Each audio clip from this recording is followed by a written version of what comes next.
Is Trump good for crypto? That remains to be seen. A lot of people think... This is Nick Tomaino at One Confirmation, and this is Kyle Samani at Multicoin Capital. Now, these guys got into an argument on Twitter over this tweet. I thought it'd be great to get them together for a debate to hash it out. Does authenticity really matter? Yeah, I mean, that's our whole thesis, right? Agree, authenticity really matters. I think maybe where I diverge from Nick is... From my outsider perspective, it feels like everything working on Solana is basically a copycat of what worked on Ethereum. Your assessment is incorrect. I will walk through that systematically now. I'm going to be honest, that sounded like a bunch of buzzwords to me. Guys, I am so excited for this. I'm glad that we were able to make this one happen. So I want to start off with some intros and so people can get to know your voice. So Kyle, if we start with you, bluntly, who are you? What do you do? And what are you most known for? Hi, everyone. My name is Kyle Samani. I'm a co-founder and managing partner at an investment firm called Multicoin Capital. We are 6 years old. We run a hedge fund and a series of venture funds focusing on the crypto space. We manage a few billion in assets across those vehicles, and we are probably most well known for our Solana investment. Nick, over to you. Same question. What are you most known for, and who are you? So I'm Nick Tomaino. I run One Confirmation early stage venture fund. What am I most known for? I'm not really sure, to be honest. I mean, that's for people to judge. I've been in this space for about 10 years. I've done a few things. Really, what I'd like to be most known for is just someone who cares a lot about crypto and maybe played a small role in bringing crypto to more people in the world. Okay, so I'm going to start off from a high level, and I'm going to specialize in asking stupid questions today, and you can provide the wisdom. So if we're candid, crypto is largely about speculation today. And my first question was, will crypto grow past speculation into something more? And I want to offer that as a free-for-all for anyone to grab first off. I guess I'll start here. I mean, the one word answer to your question is yes. The more nuanced answer is, the speculation can be channeled productively, and I think that's underappreciated. DPIN is really the kind of torchbearer, I think, on that front, where you can use the collective hive mind of people doing stuff in the real world and funding that collectively and produce real economic output that's tangible and measurable. The other way we'll obviously go beyond speculation is DeFi payment rails are objectively better than traditional rails. And you will see economic activity move off of traditional regulated rails to DeFi rails over time. That will take a while, but it will happen. Nick, I'm sure you've got lots of other thoughts to add to that. Yeah, I mean, look, when most people say speculation, they kind of, they say it as a negative thing, like, oh, crypto is all speculation. That's a bad thing, right? I actually think it's a really good thing. Like, there's a lot of people in the world that are disenfranchised by the existing economic systems, and crypto is like permissionless speculation that anyone can participate in kind of new financial systems. So to me, speculation is a very good thing for the world, and it's actually really empowering a lot of people that have been held back by kind of the existing power structures. That said, I think excessive speculation can clearly be bad, right? And we've seen a lot of bad things happen in the past 10 years by excessive speculation. So I think we certainly need to see products emerge past just pure financial speculation.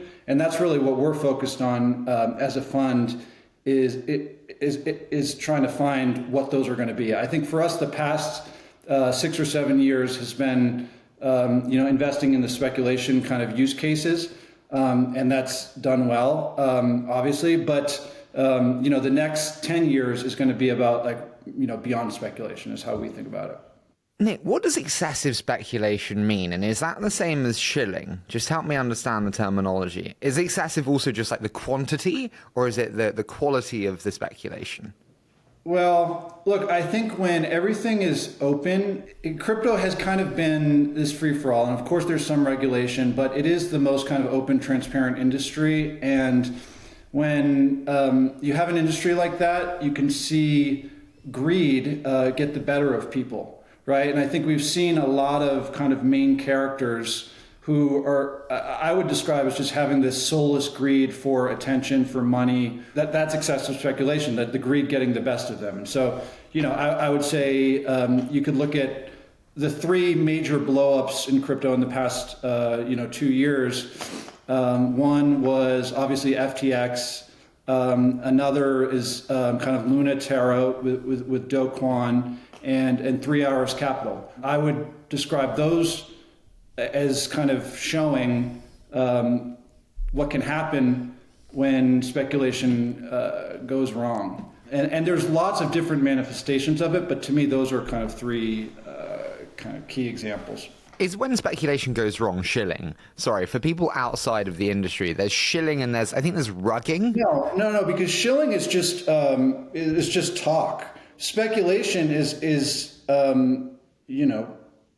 putting money down, and so that's kind of how, when you're speculating on something, it implies that you're gambling, right? You're betting for upside, whereas shilling is more, there's a lot of people that on crypto Twitter, by the way, that aren't speculating, but they are shilling. I think a lot of people maybe that don't have a lot of skin in the game actually are putting skin in the game on crypto Twitter by, being loud about it. So they're two different things. I mean, speculation and shilling are definitely different things. There's a lot of correlation. I agree, excessive speculation is bad, but I actually want to acknowledge one very important thing, which is, the famous YC statement is build stuff people want. And I would actually argue, probably on an absolute dollars basis, crypto has shown that the demand for speculation globally is much larger than people previously thought. And the manifestations and forms in which people want it are broader and more varied than I'd say most Americans and West Coast VC types thought. So can I just understand, again, I specialize in asking stupid questions, the demand for speculation. So speculation is the product. Definitely. And there's no question that that's certainly a like deep reality in crypto. It's not the only reality, but it is very much a omnipresent, thing in the industry. Okay, and so we have speculation there being positive, and then shilling. Is shilling a good thing or a bad thing? Because it's still participation. It's still people caring. I think shilling is fine. It's like, look, you have a right to say good things about the stuff you own. Like, have fun, go for it. You don't want to be disingenuous. You don't want to say things that are false. There are obviously ways to be distasteful. There are obviously ways to go overboard. But in general, like, put your money where your mouth is a good statement.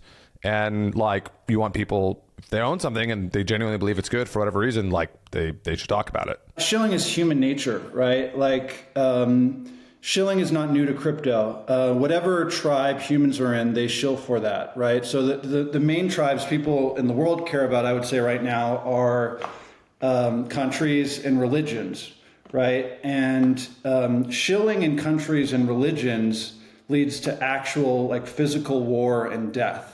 Right. I mean, look at the world right now. There's two wars going on. One is about, a territorial dispute amongst countries in the physical world. The other is about religion. I think a good thing about like the tribal nature of crypto is that the worst that happens is you get flame wars on Twitter. Right. So I actually think like crypto shilling, crypto tribes can reduce the amount of violence in the world in the long term and will. How does it reduce the amount of violence in the world, Nick? I'm all because for a positive thing. People have economic skin in the game. That their new tribe is based on economic incentive and shared values, not physical location or who your god is. How many people are part of a country and their country decides if they go to war and they don't have economic incentives that are aligned with their government?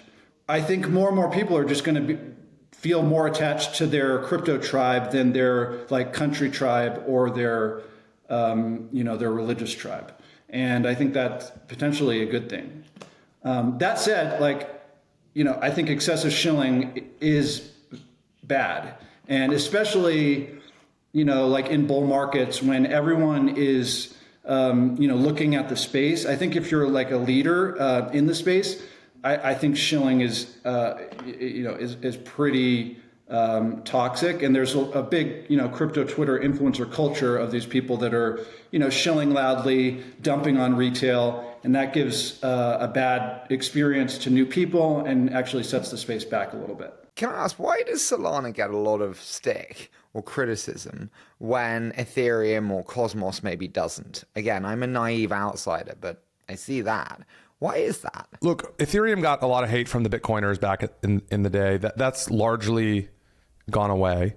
There's still like little bits of it, but substantially reduced now relative to say 2017, because the Bitcoiners realized, look, Ethereum does something different. Like it does this DeFi thing, and clearly DeFi is like, if you believe in Bitcoin, then you should want DeFi to exist.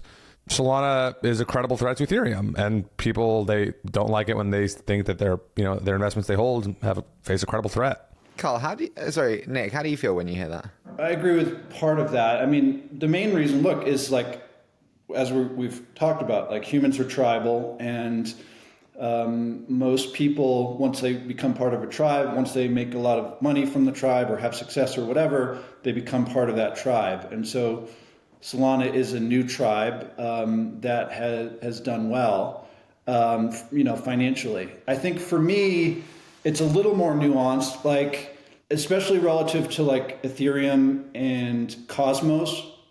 Solana is not really anything new from a social perspective, and is not really enabling anything new. And that's true today. That's not necessarily going to continue to be true. But I think it gets a little more attention relative to where it is actually in terms of contributing to the overall success of crypto. That's what I would say. Like Ethereum versus Bitcoin, Ethereum was a new developer platform that developers could build decentralized applications, and then we saw a whole bunch of stuff emerge. Cosmos has a very unique kind of social vision, which is sovereign chains, right? This idea that every application could have its own chain, and developers could have full control over their application rather than existing on kind of a monolithic chain, right? So that's another kind of new social innovation. And in terms of Solana, it's just a cheaper, faster Ethereum, at least so far, and that's how it's been marketed. And if you look at what exists on Solana right now, actually, I'd be very curious to hear Kyle's take on this, but from my perspective, it's virtually everything that's working on Solana, and it's working in a big way right now, but it's copies of what existed on Ethereum. It's DeFi, it's decentralized exchanges, it's centralized lending, it's NFTs, it's NFT marketplace, and PFPs and crypto art. So there hasn't been yet, at least, anything kind of uniquely enabled by Solana that's pushing the space forward. And to me, that's why, particularly, I think, crypto purists is what I'd call myself, not someone that's part of any particular tribe, that are a little turned off or have been a little turned off by Solana historically. Carl, hit me. First, I'll comment on the ideology tribalism thing, and then I'll touch on the use case unlock thing.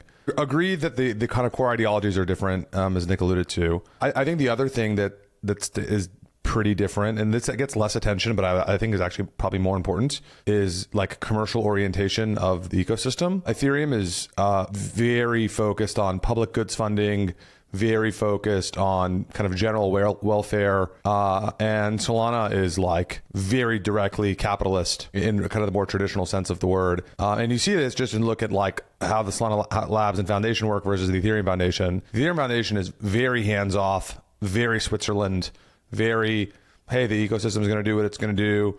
We set a broad roadmap and that's it. And you look at Solana Labs and Foundation, and they built Metaplex and spun it out. They built the Solana Saga phone. They built Solana Pay. They're upgrading the system with Token 22 to enable a bunch of cool new features. Like they're being pretty aggressive in driving specific product features into the platform. And basically for all of those things I just named, the Ethereum Foundation has done none of them in-house and has explicitly said, hey, community, go have fun, go figure it out. So there's a much stronger commercial orientation. And I think the kinds of people who are drawn to Ethereum, part of the draw is the kind of, I don't want to say rejection of capitalism, and that's too strong, but certainly I'd say, distance from kind of traditional capitalism. And there's a real draw to a lot of folks in Ethereum around that. And because Solana is, I think, more overtly capitalist, that's a turnoff to a lot of people. When you say overtly capitalist, I think maybe that's a euphemism. Some people would say that's a euphemism for more centralized, right? No, I don't think it's about centralization. I think it's about, I mean, it's like, Anatoly is like, my only thing is I want cheaper fees. Like, and go make the system faster and go build apps. Just go look at like Vitalik's last 3 public discussions and keynotes and look at Solana and Anatoly's. Like, these people live in totally different worlds. I'm not saying that's good or bad. You have to just recognize like what is occupying the brain space of these people, and the questions these people are thinking about are totally different. You were describing the difference between the Ethereum Foundation and, I don't know, what's the equivalent for Solana, or is there? Solana Foundation. Vitalik has been very hands-off. Vitalik is the benevolent dictator of Ethereum, but as you said, the Ethereum Foundation hasn't been done much. And a lot of people have been frustrated by that historically, right? Versus a more centralized approach to marketing, different products in the ecosystem, things like that. That's my perspective. Would you disagree with that? No, I mean, clearly the Solana Foundation does more stuff than the Ethereum Foundation. That's not a question. And like, just look at the employee count. I mean, there's a pretty large delta. So that is objectively true. You can say that makes the system more centralized. That I kind of take a little bit of issue with. Just because the central org does more stuff, I don't think that makes the ecosystem as a whole more centralized. Because like, what matters is the number of people in the ecosystem doing stuff, not how much stuff is, the 100 people who work at the foundation doing. You just need, if there's 50,000 people doing stuff, who cares if there's 100 people at the foundation doing stuff? Like, you just want to get from 50,000 to 250,000. Like, that's what matters. Again, and I'm speaking from the perspective of like a more crypto purist, and to address Harry's question of like kind of Solana versus Ethereum and Cosmos. Like Solana, it feels like from the headlines I see and stuff like that, it's like Solana's working on doing a partnership with Visa and doing marketing around that and shit like that. And that's not something that any centralized organization that created the Cosmos ecosystem is doing. That's not. You could argue, Consensus was kind of doing that a couple of years ago with JP Morgan, but that's not really happening anymore with Ethereum, right? So it does feel, I'm not talking about the centralization of the system, and I do think that centralization tends to be kind of overused by the more purists, but I am saying when you're talking about the difference in kind of the organizational structure and ethos, there is more centralization in structure in Solana, it feels to me. Oh yeah, that's not a question. If you try and if you're Visa and you try and call the Ethereum Foundation and say, hey man, I have some technical questions, no one will answer the phone. And if you're Visa and you call the Solana Foundation, someone will answer the phone, right? Like, so yes, that's very much the case. And I believe it's not good that someone will answer the phone. You can debate whether that's good or bad or not. I believe it's good. But like certainly that there's a real ethos difference there in like what should the organizing foundation do. Can I ask you, Carl, does it piss you off the critique you get, if I'm honest? Like, I love it. You love it? Because I put out the graphic and my DMs were just like, ask him about Solana. I'm like, fucking hell. Like, oh, I love it. I mean, I wake up every day. I check Twitter usually within roughly 7 seconds of being conscious. Generally speaking, someone has yelled at me while I was sleeping. I fucking love it. It's great. It energizes me. But Kyle, you didn't answer my one of my earlier questions, which was about the kind of new products that are being uniquely enabled by Solana, right? And the fact that right now, again, from my, I'm not deep in Solana like you are, but from my kind of Solana outsider perspective, it feels like everything working on Solana is basically a copycat of what worked on Ethereum. Do you agree, disagree, or what? Your assessment is incorrect. I will walk through that systematically now. The most important thing that I'll use 3 major buckets. One is CLOBs versus AMMs. The most famous exchange on Uniswap, on Ethereum, is called Uniswap. Uniswap pioneered what's known as an automated market maker. They've since kind of updated the system a few times to actually look closer to a central limit order book, although it's not quite a central limit order book. Solana from day one, Anatoly's explicit goal from day one was to build decentralized NASDAQ. The very first pitch deck for Solana, like the tagline said like NASDAQ, blockchain at NASDAQ speed, or NASDAQ on blockchain, or something to that effect. So the North Star from day one was a limit order book on chain. And I believe if you are a a finance purist, you understand that you need to have central limit order books. That is absolutely paramount. And I think that is a first order unlock for price discovery and capital market efficiency. And I do believe the most important use case for crypto is money and asset movement, and therefore the system needs to be optimized to support a central limit order book on chain. Second, NFTs. Obviously, NFTs were pioneered by Ethereum, no questions asked. And OpenSea was the kind of defining exchange that pioneered a lot of that stuff. If we were going to get digital collectibles to be owned by 50 million, 250 million, 500 million people, then you're going to need to be able to do NFTs at scale. And this is an area where Solana's done really cool work. They rolled out a thing 6-8 months ago called compressed NFTs. And this has enabled the creation and issuance of NFTs at scale. The company that's doing the most aggressive work with this today is called Drip, and they're creating roughly a million NFTs a week, maybe more. If you go look at the Metaplex stats, I believe there's something like 10 million NFTs, I think, being created per month on Solana right now. Now, those are all very low value, and I'm not saying that they're useful or not. I don't have a view on that. But if you think that we're going to have digital collectibles at scale, you're going to need to get to compressed NFTs, and the work that the Solana Foundation did specifically to enable that, I think, was a real unlock. And now there's teams trying to pioneer, hey, what if we have 1 million NFT collections? What if we have 20 million NFT collections? Like, what can we do with that we couldn't do before? And then the third major bucket of things I would highlight that's very distinct on Solana is really DePIN broadly. And we were kind of fortunate to help kind of be the pioneering investors there with Helium. DePIN, for those who are not familiar, stands for Decentralized Physical Infrastructure Networks. And the basic idea in these DePIN networks is a bunch of people in the world all do something, and that them all doing that something creates a functional, usable network that has economic value collectively. And then the people who do that work are rewarded in token, not in dollars, but in tokens. And then obviously the token trades on a public market. And so any speculator can come and speculate on the value of the token. And the speculators are in effect funding the people who are building out the network. And so the first team that really pioneered this was Helium. We were fortunate to lead the Helium investment round as they launched their token and did all the crypto stuff. And today now Helium is trying to build out, a nationwide 5G network to compete with AT&T and Verizon. We can talk about that separately, but all of that DePIN stuff and that most importantly, that novel form of capital formation has very much been pioneered and today is working on Solana. I'm going to be honest, that sounded like a bunch of buzzwords to me. Like DePIN especially, like I want to talk about DePIN because to me, when you hear buzzwords without a lot of usage, you should run from that. Like DePIN, is Bitcoin DePIN? I mean, No, because running ASICs that run hashes is not producing economically useful work. You're just burning electricity. That's all you're doing. But you're clearly Bitcoin is a useful service, right? That runs on physical infrastructure. So that seems like an odd. Bitcoin is a strictly financial construct. Bitcoin has no economic value. It's not productive. Excuse me. Bitcoin has no productive value because it doesn't do anything. It's an asset. There are some interesting properties of that asset, but it is not a productive asset. It provides a reliable ledger that anyone in the world can use to transfer money. It cannot provide yield. Walmart provides yield. Amazon provides yield. Treasuries provide yield. Those are productive assets. Helium provides a service you can get your cell phone through. Like those are economically useful services.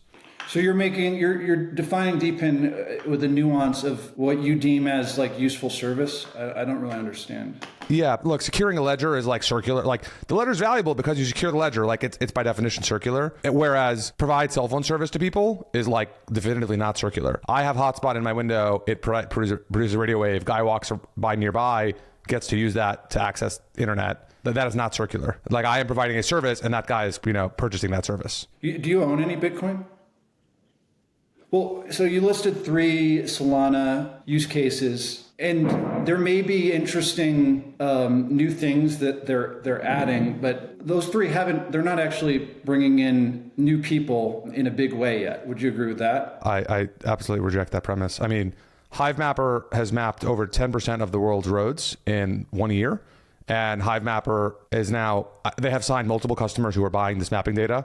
They have not publicly disclosed who those customers are, but like, Hiive Mapper has built a mapping network that has grown 10 times faster than Google Maps has, and it is roughly 30x cheaper than Google Maps for people who want to buy the data. And like that's going to change mapping in a big way. Helium has built a cell phone service that's $20 a month nationwide, and people are signing up and doing that. I mean, like those are real things. Can I ask you guys, when we think about bluntly the progression of a space, a lot of it's predicated on talent. And I remember when, crypto was in its most positive fervor, everyone was saying all the best talent is moving into crypto, all the best talent is moving into crypto. Universities today, everyone's saying all the best talent is moving into AI. Have they left crypto? Have we just given birth to a load of AI researchers who've come from nowhere? Like talent migration between Solana, Ethereum, AI. Can you just help me understand? Have we seen a removal of talent from the crypto space? How do you guys feel about that? The tourists have left. Yeah, I mean, our approach, we've never been super interested in the Google, Facebook, Amazon kind of Silicon Valley engineer. They always come during bull markets and then leave during bear markets. How we view talent is like we'd rather give money to a founder that doesn't maybe look good on paper, doesn't have credentials, but has been studying crypto deeply since 2013 when they brought their first Bitcoin or something like that. Like when I started the fund and we were in San Francisco, like I was meeting every good engineer on paper and stuff like that, and spending time looking at these types of opportunities. But our focus has just been always on kind of what we understand and believe will build the best product, and that's the less traditional Silicon Valley founder. That's not to say there's not value also in the more traditional Silicon Valley founders. That's just our focus. Can I ask you, Kyle? Nick earlier said he's a crypto purist. Are you a crypto purist, and how do you feel about that term? I understand what Nick is saying. I generally agree. I think Nick is roughly a crypto purist. I believe I am not a crypto purist. I think it is a useful designation to understand if you are a participant in the space. But I don't think it's good or bad. Just a recognition of the lens through which people think about the world. What are you then? I'm like a crypto maximalist in that I want crypto to be everywhere. And I think it's very important for sovereignty and freedom. And I want to be everywhere, and I want to be aggressive in terms of marketing and building product and commercial orientation to get crypto everywhere. Can I ask you, we spoke about kind of Solana, and Nick said earlier about kind of utility value of Solana and maybe just copying a lot of other projects. I'm intrigued, when you look at a lot of crypto firm investment strategies, they seem to invest in just a lot of copycat projects more generally with tokens, and then maybe pump and dump them on retail. First, is that fair? And does authenticity really matter? Can you help me understand that? Authenticity absolutely matters. If you have permissionless, let's zoom out for a second here. Before America, people were like, what do you mean freedom of speech? What do you mean democracy and people voting? That's crazy. That's going to produce, people are stupid, and that's going to be bad. And the people can't govern themselves. And that was the prevailing thing that not only elites in Europe and other places believed. There's also, I think, a thing that most people who lived in other places also believed, because that people could not fathom the notion of collective freedom for everybody. And we have now representative democracy and First Amendment and all those things. Turns out those are not good. I look at the financial system. Money and finance are explicitly a form of speech, as is recognized in the United States. Today, the financial system is explicitly regulated and limited and censored in many, many ways. And when that's the world you've grown up in and lived in, it's very hard for you to appreciate what is the counterfactual world in which those things are uncensored and open and free. And it's very easy to not appreciate the value of that. It's also very easy to then look at the very first instances of people expressing that freedom and doing so in negative ways and saying, therefore freedom bad. And that's what you see happening today, kind of perfectly embodied by Elizabeth Warren. And, the more people have exposure to understanding what open, permissionless, censorship-resistant finance means, the more they will appreciate that, look, there will always be some bad actors, whatever, but the system is a net improvement over the legacy system. Nick, how do you feel? Yeah, I mean, that's our whole thesis, right, is that authenticity does matter. And I think in a space that's open source, where anything can be easily copied and marketed well, it can appear in the short term that authenticity doesn't matter at all. And I have this conversation with founders all the time, because sometimes the founder that creates the original authentic music NFT marketplace, for example, has a little early traction, and then someone copies it and maybe does marketing better, and that can be frustrating. So this is definitely a real issue that I think a lot of founders and investors think about in the space. Is it can feel like just the loudest is winning, and being original, sticking to your true self doesn't matter at all. I believe in the long term, and you have to take a long term perspective, that actually it does matter a lot. And if you are the authentic and you persist through and do something meaningful and don't worry as much about like attention and marketing in the short term, that's actually where the biggest rewards come. And that's been true to my own journey as well. Like I've tried to stay authentic and true to myself. And I think I've particularly noticed that when people have success, they tend to focus more on attention and money than their true selves. And if you get it far away from your true self, again, I think you can appear to be very successful, but you're really not happy at all. So being authentic is something that I think about and talk about a lot. And I do think even outside of crypto, right? Like I had a discussion with some family members that love, Harry, we talked about Taylor Swift last time. Is Taylor Swift authentic? And people love her. Right. And her biggest fans, my wife's, family, they all love her. And it's like, oh, she's so authentic. But to me, she's kind of the definition of someone that has this like soulless greed for attention and money and is not authentic at all. It's something that's hard to know, right? Because it's kind of a judgment call. But well, what makes you say that? Sorry, I didn't plan on going here and then I'm going to take it in a different direction. But like, well, no, I actually think this question is going to be increasingly important to actually. Authentic was like the Webster's dictionary word of 2023. And especially with, AI, it's going to be harder and harder to tell if something's authentic or not, if someone's a genuine human or not. So I think authenticity and kind of an assessment of the vibe of authenticity is going to be increasingly important. But yeah, I don't know. That was a tangent. Can I ask, speaking of loudest voice, Carl, you said you didn't mind some of the Twitter, mentions. The other element that just came up in the DMs a lot was SBF and FTX. And I had so many people say, should you have seen it? And what signals would have shown to you that it was a fraud that you missed? Sure, just one other comment on authenticity and then get to Sam. Agree, authenticity really matters. I think maybe where I diverge from Nick is, does marketing and does loud marketing mean you are inauthentic? And that does not have to be the case. Now, people who are inauthentic oftentimes will aggressively market. That is clearly true. But there are also many people who are good actors who are authentic and loud. Most obviously would be Coinbase. I mean, Coinbase runs Super Bowl ads and they have a nationwide sponsorship with the NBA, etc. Authenticity absolutely matters, but you can market well and be authentic. I agree, but the nuance there too is like, to me, being authentic means like being true to yourself and doing, sticking to what's unique about you and not being too concerned with what other people think, right? And if you think about Super Bowl ad marketing, is like the way Coinbase did it. I thought was something that was true to themselves.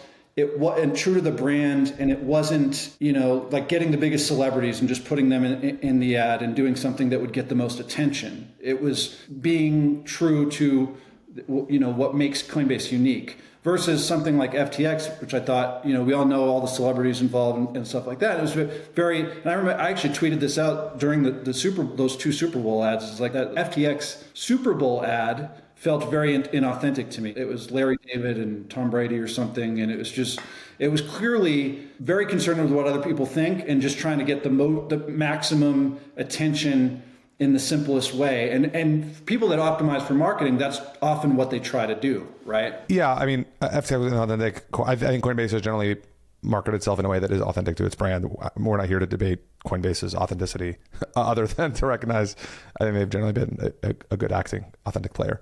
Talk about Sam. Should we have seen it coming? Could we have detected it? I mean, the original reason we passed on the FTT seed round in April 2019 was because we were like, hey man, no separation of church and state. You can't run Alameda and FTX. People are not going to trade here. And we were like, okay, pass. And then we passed. And then 9 months later, we were like, shit, our assessment was wrong. Like, people are trading here. And like, we called up all the trading firms. We're like, yo, man, are you trading here? And they're like, yeah, it's great. We were like, okay, well, like our assessment, we revisited our priors and we're like, okay. And, that's when we first bought our FTT tokens was December 2019 at that time. Fast forward 2 years later, like, could we have seen it coming? I mean, look, we know now there were 4 people who knew: Sam, Caroline, Nishad, and Gary. No one else knew. When you keep the circle small, you can keep information hidden. And explicitly in this case, the information was go make arbitrary changes in the database and the code base and don't tell anyone else about them. Like, that is as hard to detect as possible, right? I mean, I don't know how you catch that stuff ahead of time. Like, shit, he was a bad guy, bad soul, like bad faith actor, no questions asked. I wish we could have seen it, but we did not. I know, Nick, I think you saw something, so props to you for seeing something. We obviously missed it. What did you see, Nick? I mean, to be honest, it was a vibe check. Like the vibes just felt off from the beginning, and it goes to what we were just talking about, authenticity. Sam and FTX and the whole thing just from the very beginning felt very inauthentic. It's the signaling. Like I remember, you put together the Bahamas conference, right, where we had Bill Clinton and Tom Brady and Giselle, and the whole thing. I did a tweet thread right after that about counter signals, right? I think this concept of counter signals, and when someone signals something, the opposite is often true, right? And so, the most common term that's used kind of politically is like virtue signaling, right? Which I think is an example of a counter signal. And, the person that, signals that they're virtuous, that they, give away a lot of money or something, they're focusing on perception when the reality is probably very different than what perception is. And then in the case of Sam, it's like he's kind of signaling that he is legitimate through celebrities and through government and shit like that. And it like the signal was legit, but if you understand counter signals, you know that the opposite is likely true. So of course we never knew that it was the massive scam that it turned out to be, but I don't know. It was obvious to me that something was off, that the vibes were off, and this counter signals concept is what helped us do it. It wasn't just us, by the way. If you look, another thing that that helped was a lot of people on Twitter, right? There's a lot of anons and crypto people that saw this coming. I think we were not just me. I mean, Richard. I think this isn't not very well known, but Richard on my team, my partner, tweeted out on October 13th that Sam was working behind closed doors on a bipartisan bill that would have been very good for FTX, but bad for DeFi, right? And that tweet went viral. Obviously, a lot of other stuff happened after, and that tends to be what people focus on. The CoinDesk article by Ian Allison, CZ, of course. But October 13th, Richard tweeted that. That was actually the first tweet that went viral where people on crypto Twitter, I think, recognized that Sam wasn't this good guy for crypto. And, a whole bunch of shit obviously followed. And then a month later, the whole thing was gone. So it was pretty wild. And again, we didn't see it playing out that drastically, but the vibes were certainly off from the beginning. Can I ask, on CZ and Binance, I feel like he's almost been completely unloved by the media. It's like SBF got all the attention, and yes, he's got a little bit, but nowhere near in any weight. And I know it's very different situations, and so, but media tend to cluster crypto in one bucket, whatever it is in buckets. Can you just help me understand what happens there? Is it different? Is it the same? How do we expect that to play out? I think it's definitely different. I mean, Sam fucked over customers, right? He was, a fraudulent actor and screwed over millions of customers. CZ never did anything bad to customers, as far as I'm aware. His issue is with, state actors, governments. And so I think, to me, that's why, CZ, actually, I think most people in crypto still like CZ, and Sam was, a complete fraud. So there's a big difference there. What happens? He goes to prison for a couple of years? Like, the rule book doesn't get thrown at him, does it, in the same way as SBF? I believe consensus is he will be less than 18 months. Okay, so we take that. If we move to more positive scenes, which is, we mentioned Coinbase, I do want to discuss Kraken. My question to you is, bluntly, it feels like the SEC has quite unfairly targeted the good actors being Coinbase and Kraken. Do you agree with that? And what would you do if you were Brian at Coinbase or CEO of, Kraken?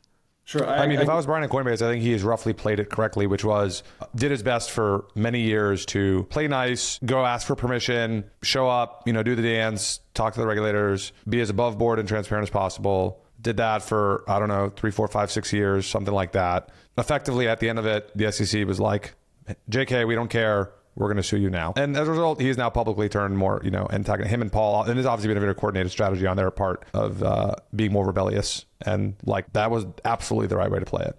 Nick, what do you think? Yeah, look, I mean, crony capitalism is real, right? I don't think the public recognizes how insane it is that the second largest donor to Joe Biden was Sam Bankman-Fried. Biden appoints Gary Gensler as the chairman of the SEC, and then Biden has meetings with Sam Bankman-Fried where it's not confirmed, but the rumor is that they were talking about a no action letter, right? So Biden allows one of the biggest frauds of all time, Biden administration with Gary Gensler as the chair, he misses the biggest fraud, one of the biggest frauds of all time. And then now he's going after, two companies in Coinbase and Kraken that have been clearly good actors in the space for 10 plus years. So it's really insane. I've never been super political, but the more you kind of peel the onion, you see that, when people talk about like the deep state, the administrative state, whatever it is, what it is unelected bureaucrats who are acting in their own self-interest and against the interest of the people. And that's clearly what's happening with the SEC right now. And the good thing is, 5 years ago, I wouldn't have guessed that there would actually be like congressmen, and senators that are calling this out as well and calling for Gensler to step down. Do you think Gensler will step down? He actually just issued a statement this morning. Coinbase, the SEC is going after Coinbase, saying that it's an unregistered securities exchange. And then Coinbase is actually suing the SEC, saying that it didn't do its duty basically in creating clear laws around crypto. And now Gensler responded and said, yes, they are. So, I think I have no idea if he'll step down or not. I know a lot of people, there's a lot of great people at the SEC, right? Like we've worked with the SEC, I'm sure Kyle and Multicoin have as well. And we've had a really good experience with the SEC. So there are good people at the SEC that get crypto and are thoughtful about crypto and are not just, sweeping everyone in crypto with the same bad guy brush. But again, the vibes are off with Gensler, and hopefully he's out at some point. But I don't know when that'll be. I totally get that, and I love the crony capitalism element there. We mentioned, Kraken and Coinbase. I think a big question is also, bluntly, you mentioned there Biden and, the links to SBF and the funding. In terms of presidential elections, how do they impact the US and the kind of crypto markets in the US, do you think? And how impactful do you think the election is? I'd just love to hear your thoughts on that. Very, very important. I mean, Chair Clayton, who was the chairman of the SEC prior to Chair Gensler, it was just generally more, I'd say, like libertarian free markets than Chair Gensler. Chair Gensler clearly has wanted to do more stuff, and not only with crypto, but with ESG and with regulating AI and all the capital market structure with PFOF and Robinhood. I mean, he's been very aggressive on many fronts, whereas Chair Clayton was more, hey, like let the market do what it will. And so, if a Republican is elected, it's safe to assume that the new chair of the SEC that the president will appoint is much more likely to be closer to Chair Clayton in ethos than Chair Gensler. Yeah, it doesn't have to be a Republican necessarily, although that's likely, right? I think there's 5 candidates right now that would be good for crypto, right? There's Trump, DeSantis, Vivek in the Republican Party. There's Dean Phillips in the Democratic Party, and there's RFK as an independent. So I think all 5 of those, and it's not just crypto, like it's the administrative state, right? They to varying degrees, all 5 of those candidates, I think, recognize a problem in the country is this unelected class of bureaucrats that are acting in their own self-interest and have, in one way or another, talked about, reducing the power of the administrative state. So I think any of those would be great for crypto. Of course, Dean Phillips and Democrat and RFK, has a better shot, but still low. So that's kind of how I rate it. I do think, though, that and our approach really, we're not spending a ton of time thinking about this. It's like, even in the past, 4 years under Biden, how much has the Biden administration really hurt crypto? I'm not sure. It's not hurting the innovation. New startups are just happening. It is hurting kind of the perception and kind of new people, coming in to some degree. But at the innovation level, which I think is the most important thing, it's maybe in the US slowing it down a little bit, but overall, I don't think it's hurting it that much. And I think even in a scenario where there's like a antagonistic administration to crypto, crypto is still going to move forward. There's still going to be new applications built, and maybe the U.S. plays less of a role, which as an American, that would obviously be bad, but that's kind of how I think about it. Will Trump win? My assumption is he will be in jail before the election. So I don't know if you can. You can. I think he'll be running and winning from a jail cell. So the most entertaining outcome is the most likely, right? How does that happen? I thought you can't. If you're in jail, you can't run. No, you can. Your nation never fails to stagger me. Like really, I love the way there's like leaders of the free world. That is fucking terrifying. Okay, good. I'm glad we covered that. Is Trump good for crypto? That remains to be seen. A lot of people think no. He tweeted in 2018, cryptocurrencies are bad, something like that. One of his, standard mean tweets. My feeling is that back then he wasn't really paying attention to it. He had some authoritarians that were working for him, Steve Mnuchin and Gary Cohn, that kind of crafted that belief. And I think now, if you look at, this week, I don't know, Harry, if you saw, I'm sure Kyle did, he dropped an NFT collection, the Trump mugshots collection of NFTs. No. He's selling NFTs on Polygon. If you think about Trump, we know he loves memes. We know he loves attention. I personally think, he's going to be leaning into crypto in a big way in 2024. That's my prediction, but we'll see. The mugshot edition, worth almost $10,000. There you go. Oof. When will IPO windows open for like the stellar crypto companies? We've got Circle, we've got Kraken, there's a couple of other candidates. When do you think IPO windows will open there? Rumors are suggesting that Circle will IPO in 2024. I'm not sure what the basis of those rumors or not, but that's been circulating in the press fairly recently. That's really all I know. I have no idea. I don't have a view on that. Okay, final one for you guys. And this was, again, another one that came up. NFTs. When do they come back? Do they come back? Will OpenSea ever be worth 13 billion again, Nick? Help me understand this. I think NFTs are going to come back in a big way. I've said, and I think still, NFTs have a good chance to be, bigger than cryptocurrencies in terms of mainstream adoption. And the reason is because I think more people in the world care about culture than they do about finance. And so NFTs kind of bridge culture and finance in a really unique way. And they're just a better business model for creators, right? So I don't have a strong view when. I think in the next 3 to 5 years. I'm not saying they're going to bounce back right away, but yeah, I think NFTs will be back bigger than ever. And will OpenSea be worth that again? I don't know. Maybe. I don't have a super strong view that. I think it will be worth a lot. Like any exchange, I think the success is a bet on the growth of the asset class.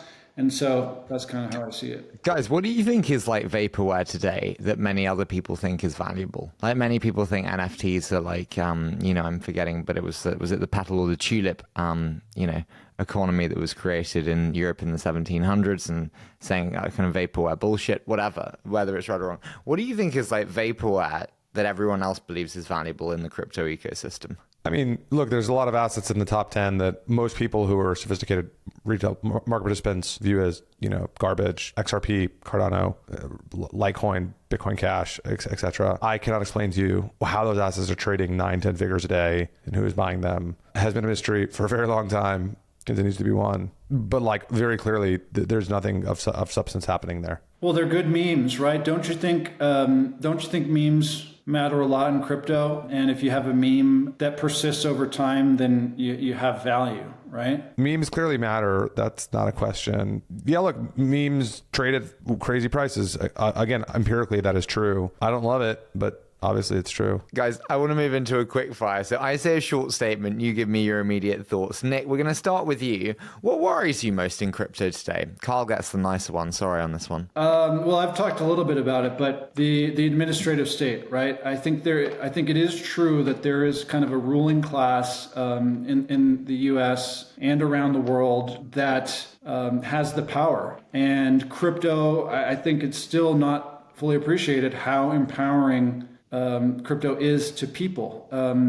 I think the ruling class is not going to give up their power easily, and so that is concerning. Kyle, what excites you most in crypto today? Payments, stablecoin payment rails. US dollars are the most in-demand currency in the world. That has been true for a very long time. Stablecoins on crypto rails enable billions of people to acquire dollars and use dollars. Nick, what have you changed your mind on in the last 12 months? So one of my magic moments in crypto recently has been on-chain messaging products. So I used to, there's been, this has been kind of a meme in crypto for a while. There were a bunch of ICOs around this back in 2017, and kind of combining crypto and messaging has always been an idea. And I kind of dismissed the idea. I didn't really get it until this year when I used a messaging product within Coinbase Wallet. And the magic moment that I think is pretty interesting and kind of crypto native is that any Ethereum address or Solana address or whatever you want to call it, any crypto address can have a messaging component, and you can have a conversation with someone that persists across applications. So I messaged someone on Coinbase Wallet with my address that I was logged into on Coinbase Wallet. And I'm also logged into Converse, which is another app, on-chain messaging app, and the message persists across two applications. So I now think every wallet is going to have a messaging component, and on-chain messaging is going to be a big crypto use case eventually. Tell me, Kyle, most painful lesson that you've learned that you're also pleased to have learned? Until your thesis is invalidated, keep holding on and keep trying to make more bets in that thesis. What does that mean? That goes against all kind of theory of diversification. It's kind of concentration risk to the extreme. I definitely don't believe in diversification. I absolutely believe in concentration. But specifically what I'm referring to is Solana. I got into crypto in 2016. In 2017, I went to DevCon in Cancun. November 2017 was like the Pico top. All eyes on Ethereum. Vitalik gives, everyone's like sharding, scaling, plasma, something like we what's a scaling plan? And absolute crickets, just nothing. And I remember leaving incredibly disappointed and frustrated. And that's when I started looking for alternative scaling approaches. Our first bet we made was EOS. That was absolutely wrong. There were a lot of valid technical criticisms that we ignored. And all of those technical criticisms turned out to be correct. It was a absolutely forecastable set of errors, and we made them and fell on our face and got a lot of eggs thrown at us for it, rightfully so. However, the core thesis was there are valid alternative scaling approaches other than the one Ethereum is taking, focus on high performance integrated systems. And we bet on Solana. You're right, Nick. That was one big sigh. That was like, Sorry. all right, mate. Bit rude. Love you guys to form a partnership after this. Tell me, next 5 years, this is the final one. Crypto in 5 years' time. Where are we then? What does the regulatory environment look like? What would you ideally like the landscape to look like? For me, new use cases, right? Like I think we need beyond speculation. So that's kind of, and what that might be, I'm not sure. I think prediction markets, I think decentralized social media, decentralized messaging, DAOs, stablecoins. We need to get beyond just, a shitcoin casino, which is, I think, how a lot of the outside world still perceives crypto. Now, do we need that? I still think there's a chance where we get to 10 trillion in total market value without that, because again, the idea of empowering billions of people around the world with this kind of new financial system is revolutionary. But I hope we get beyond that and we get kind of non-speculation use cases that are really useful for people in the world. Carl, what's yours? I want everyone in the world to have a private key built into their phone that is secure and that they can use for arbitrary financial movements, whether those are payments or investments, and that they can do so across any application. And I have a high degree of conviction that will be true. Maybe not in 5 years. I may be too optimistic on timeline. Maybe it's 10. Nick, you have this like wry smile across your face, Nick, and I'm like, what are you I was thinking? thinking about the Solana phone because that, Solana phone went crazy, sold out. They're airdropping bonk. Yo, you got it? Nice. Right here. It's beautiful. I mean, wow, there we go. Incredible. Guys, listen, thank you so much for doing this. This has been so much fun, and I really appreciate you putting up with my basic questions. Harry, thanks for having us on. It was a pleasure. Yeah, good hanging out with you guys.